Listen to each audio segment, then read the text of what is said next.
I'm Amy Cherry. This local news is a service of Flagler County's Toyota dealer, Beaver Toyota, here to wow ya. To welcome all of you to the new heart of Palm Coast. Palm Coast's brand new community center is now open for your use. Mayor Melissa Holland is beyond thrilled with how it looks and what it will mean to the community. This sweeping renovation has expanded our multi-generational facility to 3 times its previous size. It is groundbreaking and dazzling, a beautiful place for recreation and socialization. It will be the core of our activity and connectivity. The building cost $8 million to construct and will better serve the city's 85,000 residents. It will allow for additional programming and be a place where the community can gather for everything from youth programs to weddings. It was paid for entirely by sales tax.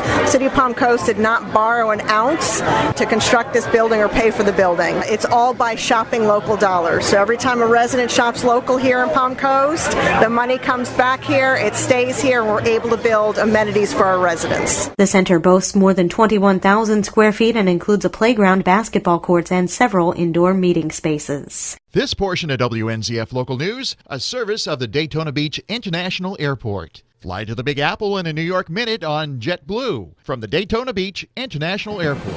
About 100 people attended a gun control rally in Palm Coast that was part of the March for Our Lives protests taking place nationwide. John Arking has more. The aim of the demonstration was to protest gun violence and a lack of action by lawmakers on what participants say is common sense gun legislation. The Palm Coast rally was organized by Stephanie Capehart, the new president of the Flagler Democratic Party, who insisted it was not a protest against the Second Amendment, saying she grew up around guns and had reason to load a rifle once to protect her family's home from a break-in. However, she believes the National Rifle Association has moved away from its core mission of representing hunters and sportsmen and instead now represents the interests of gun manufacturers. Also speaking at the rally was Tyler Perry, the Flagler Palm Coast High School junior, emphasizing that their goal is to work within the system to achieve the change they say is long overdue. From the WNZF Newsroom, I'm John Arkin.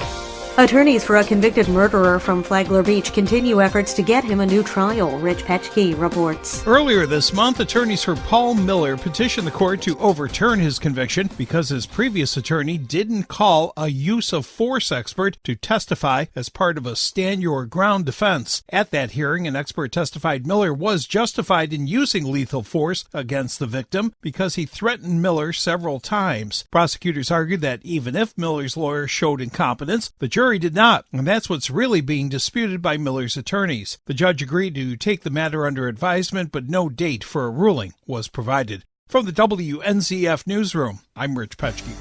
We have topped the 110 marker. That's 110,000 people, according to U.S. Census data. And Helga Van Eckert, Executive Director of the Flagler County Department of Economic Opportunity, says that number is important because it shows Flagler County is growing its workforce. And she says it's not just retirees. She says the millennial population is growing. We're at a rate of 14.4%. It's where we are now, and they expect it to continue. And that means a lot. Our millennial and Gen Zs are growing at a faster rate than our neighboring communities. We're growing at a faster pace than the region and a faster pace than the state, which means that our identity as a community is changing. She adds many in the community are retired, but only because they financially can be, not due to age. Those people try to retire. They're not usually successful at it. They want to come back and they want to be a part of the community, whether it's in an employment position or a volunteer position, but they're still very active. Flagler County saw a population spike of 2.5%, nearly a full percentage point larger than the state. And now you're up to date on Flagler's Morning News. I'm Amy Cherry.